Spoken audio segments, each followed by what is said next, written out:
আমরা কারো দয়া বা দাক্ষিণ্যে, কারো গ্রিন সিগন্যালে আমাদের আসার কিছু নেই।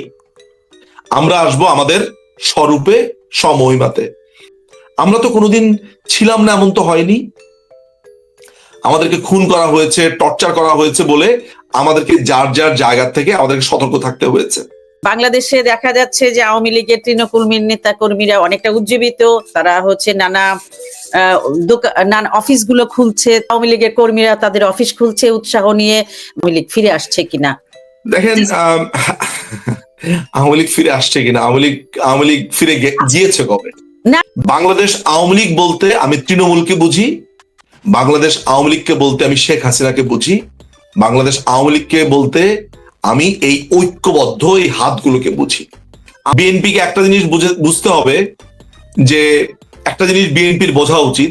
আমি জানি যে বিএনপির, আপনি এটা একটু মজা পাবেন যে বিএনপির বিশেষ করে ছাত্র দল, যুব দলের অনেক ছেলেপেলেরা আমার এই লেখাকে শেয়ার দেয় এবং তারা আমাকে নানানভাবে সমর্থন করে এবং আমাকে মেসেজ দেয় যে আপনার সাথে আমার রাজনৈতিক একমত না, কিন্তু দাদা আপনার চিন্তা ভাবনাগুলো, আমরাও মুক্তিযুদ্ধের পক্ষে, হ্যাঁ আমরা আওয়ামী লীগকে এই কারণে করি না, পছন্দ ওই কারণে, কিন্তু মুক্তিযুদ্ধের পক্ষে আপনার যে স্ট্যান্ড, উই স্যালিউট ইউ। আমি এরকম অসংখ্য মেসেজ পাই, অসংখ্য।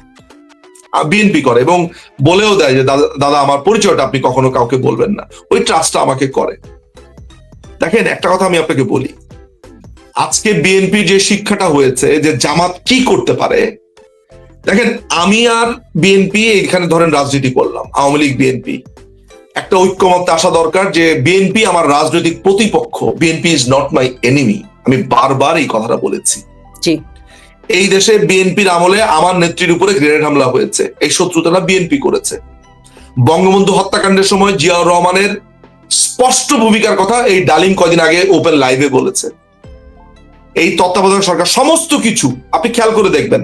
আমি তারপরেও সেগুলো পেছনে ফেলে বলতে চাই যে বিএনপির একটা সুযোগ হয়েছে যে এই স্বাধীনতা বিরোধী শক্তিদেরকে নিকাশ করার, এবং বাংলাদেশ আওয়ামী লীগ আর বিএনপি তারা যদি একজোট থাকে, হ্যাঁ কে কখন ক্ষমতা আসবে এটা জনগণ দেখবে, জনগণ ভোট দিবে, এই শক্তি দুটো যদি এক থাকে তাহলে বাংলাদেশে কোনোদিন এই সুযোগে এই জামাত শিবির আল বদরে আসতে পারবে না।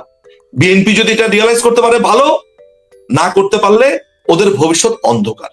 না সেটা না, শুনুন একটা কথা আমি আপনাকে বলি, একটা কথা আমি আপনাকে বলি, আমি নাম বলবো না,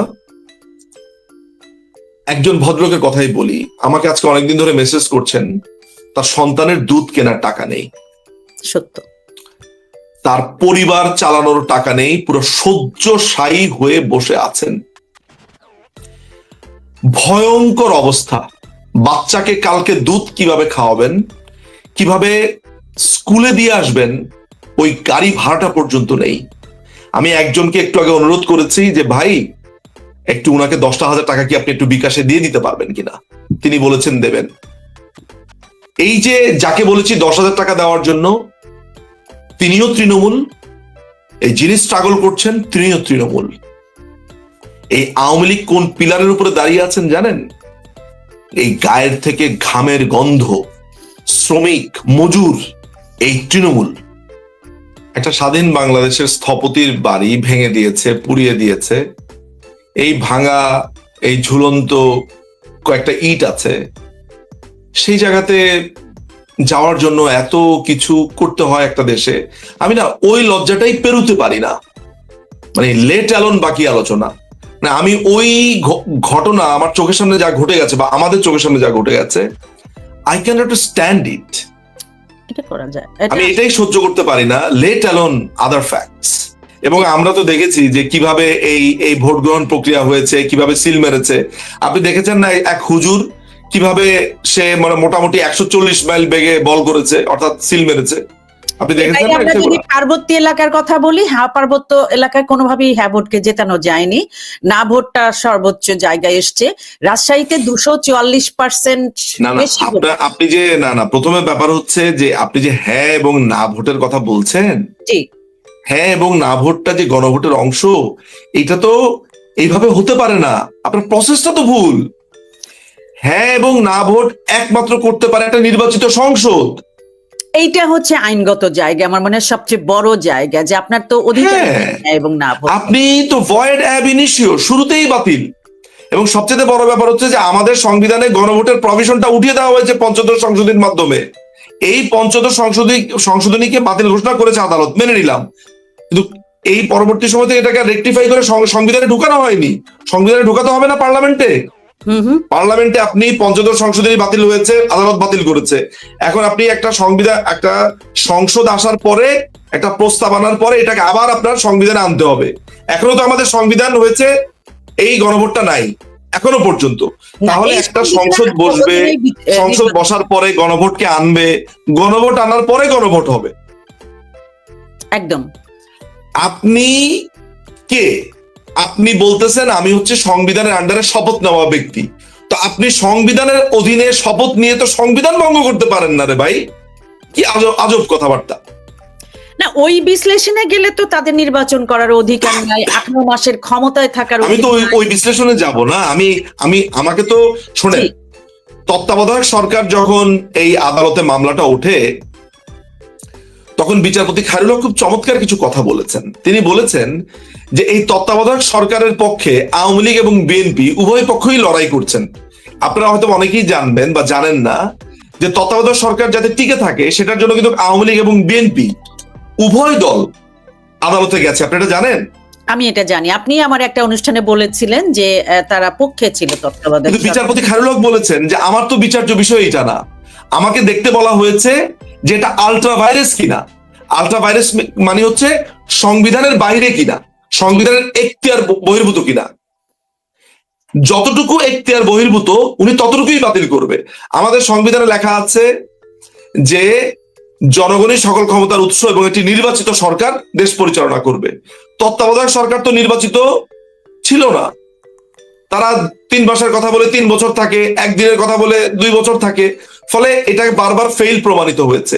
এবং তত্ত্বাবধায়ক সরকার কিভাবে এটাকে আপনাকে নষ্ট করা যায়, নস্যাৎ করা যায়, সেই প্রক্রিয়াও আমরা দেখেছি বিএনপি আমলে বিচারপতিদের বয়স বাড়িয়ে।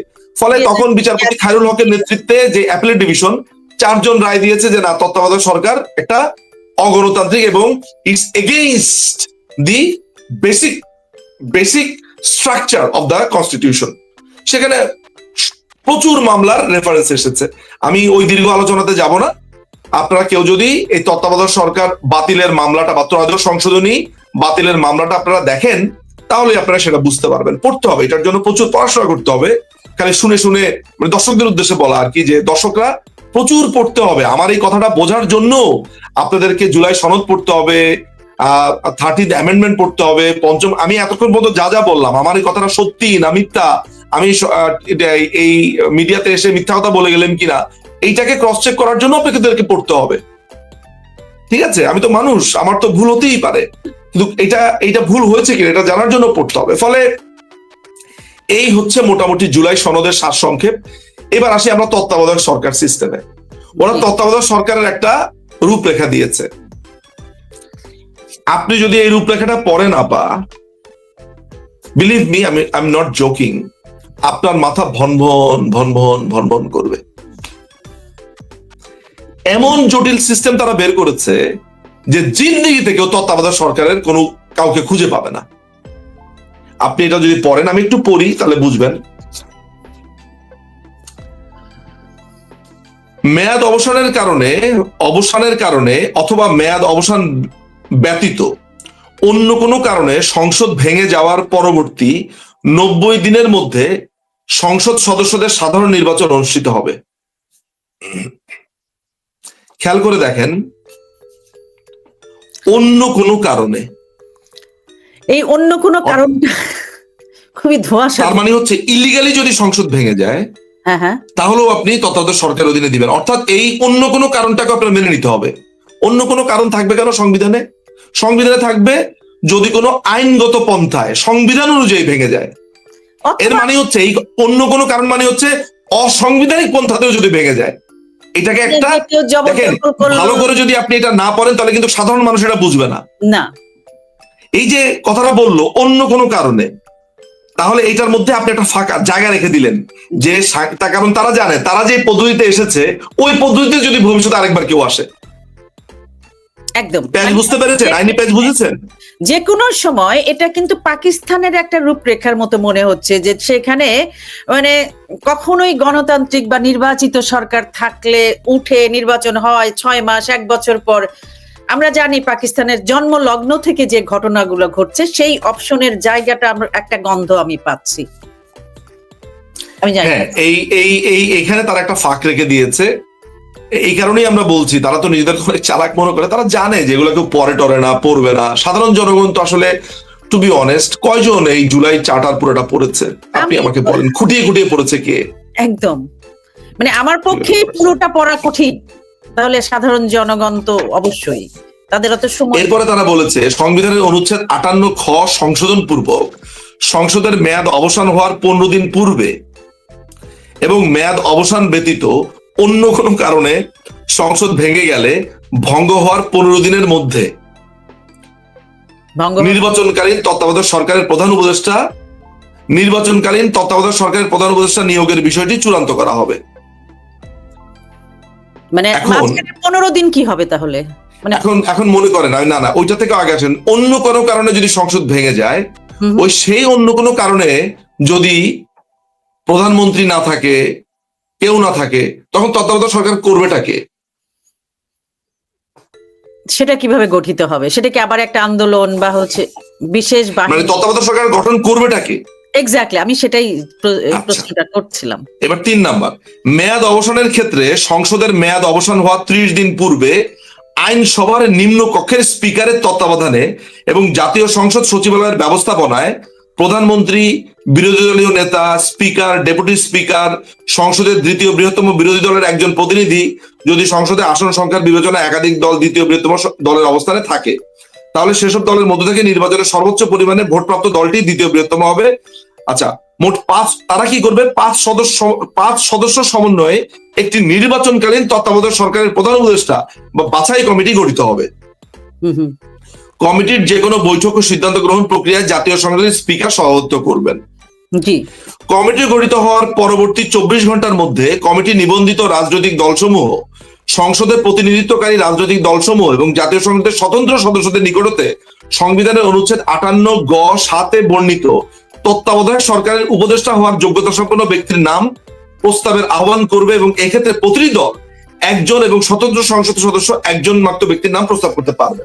আচ্ছা, প্রস্তাব করলো, প্রস্তাব করার পরে কি হবে? প্রতিটা দল একজন প্রস্তাব করলো, তাহলে এই একজনের মধ্যে তাহলে কি প্রতিটা দল? খুবই ইন্টারেস্টিং। হ্যাঁ, একজন করে করলেন। আচ্ছা, করলেন। রাজনৈতিক দলসমূহ এবং স্বতন্ত্র সংসদ সদস্যগণ পরবর্তী 24 ঘন্টার মধ্যে, মানে 24 ঘন্টার মধ্যেই আপনাকে নির্বাচিত করতে হবে, অর্থাৎ আপনার পছন্দ হোক আর না হোক। তারপরে আবার ভোটাভুটি হবে, মানে জাতীয় সংসদ সচিবালয়ে তাদের প্রস্তাবিত নাম দাখিল করবে। কমিটি নিজ উদ্যোগেও তত্ত্বাবধায়ক সরকারের পদের জন্য উপযুক্ত ব্যক্তির নাম অনুসন্ধান অন্তর্ভুক্ত করতে পারবে। আচ্ছা, 6 নাম্বার, পরবর্তী 72 ঘন্টার মধ্যে কমিটির সদস্যগণ সভায় মিলিত হয়ে নিজেদের অনুসন্ধানে প্রাপ্ত এবং রাজনৈতিক দলসমূহ স্বতন্ত্র সংসদ সদস্যের নিকট হতে প্রস্তাবিত নামসমূহ নিয়ে নিজেদের মধ্যে আলাপ আলোচনা করত বাংলাদেশের যে সংবিধানের অনুচ্ছেদ 58 গ 7 অধীনে উপদেষ্টা হওয়ার যোগ্য তাদের মধ্য থেকে একজনকে তত্ত্বাবধায়ক সরকারের প্রধান উপদেষ্টা হিসেবে বেছে নেবেন এবং তিনি রাষ্ট্রপতি কর্তৃক নিযুক্ত হবেন। আচ্ছা, বাছাই কমিটি গঠিত হওয়ার পরবর্তী 120 ঘন্টার মধ্যে এই পদ্ধতিতে প্রধান উপদেষ্টা বা ব্যক্তিকে চূড়ান্ত করা সম্ভব না হলে পরবর্তী 48 ঘন্টার মধ্যে প্রধান উপদেষ্টা পদের জন্য অনুচ্ছেদ 58 গ এর বর্ণিত শর্ত অনুসরণ পূর্বক সংসদের সরকারি দল বা জোট 5 জন উপযুক্ত ব্যক্তির নাম প্রস্তাব করবে এবং বিরোধী দল 5 জন নাম উপযুক্ত করবে এবং দ্বিতীয় বিরোধী দল 2 জন ব্যক্তির প্রধান বিরোধী দল জোট 5 জন উপযুক্তের নাম, এছাড়া সংসদের দ্বিতীয় বৃহত্তম দল 2 জন উপযুক্ত ব্যক্তির নাম প্রস্তাব করবে। যদি সংসদে আসন সংখ্যা বিবেচনায় একাধিক দল দ্বিতীয় বৃহত্তম বিরোধী দল অবস্থানে থাকে, তাহলে সেসব দলের মধ্যে থেকে নির্বাচনে সর্বোচ্চ পরিমাণ ভোটপ্রাপ্ত দলটি দ্বিতীয় বৃহত্তম বিরোধী দল হিসেবে বিবেচিত হবে। অর্থাৎ সংসদে একটা সরকারি দল থাকবে, বিরোধী দল থাকবে এবং তৃতীয় বিরোধী দল থাকবে, মানে বিরোধী দলের পরে যারা আসন সংখ্যায় বেশি, 5 জন 2 জন করে তারা নাম প্রস্তাব করবে। উপযুক্ত 7 বর্ণিত সময় অতিবাহিত হওয়ার পরবর্তী 48 ঘন্টার মধ্যে সরকারি দল জোটের প্রস্তাবিত 5 জন ব্যক্তির নামের তালিকা হতে প্রধান বিরোধী দল জোট যে কোনো একজনকে বেছে নেবে। অর্থাৎ বিরোধী দল যে নামটা প্রস্তাব করেছে সেই বিরোধী দলের নাম থেকে সরকারি দল একজনের নাম বেছে নেবে, সরকারি দলের নাম থেকে বিরোধী দল একজন নাম বেছে নেবে। এগুলা কোনো হইল? মানে সরকারি দল যে নামটা দিয়েছে আর বিরোধী দল যে নামটা দিয়েছে, এক দলের সাথে তো আরেক দলের নাম নাও থাকতে পারে। তো যারা তাদের নাম প্রস্তাবই করে নাই, তারা আবার তাদের বাছাইকৃত দল থেকে, আমি আর একটু সহজে বুঝা বলি দর্শকের জন্য, ধরা যাক আপনি 5টা নাম দিলেন, হ্যাঁ, সরকারি দল, আমি 5টা নাম দিলাম। হুম, আমার যে 5টা নাম, সেখানে আপনার 5টা নামের সাথে কোনো মিল নাই, আবার আপনার থেকে 5টা নাম, তার কোনো মিল নাই। এখন আমি যদি তত্ত্বাবধায়ক সরকার না মানে বানাতে পারি, তাহলে আপনার লিস্ট থেকে আমি একজনকে বেছে নিব, আবার আপনি আমার লিস্ট থেকে একজনকে বেছে নেবেন। এগুলো মানে একটা কথা? আমার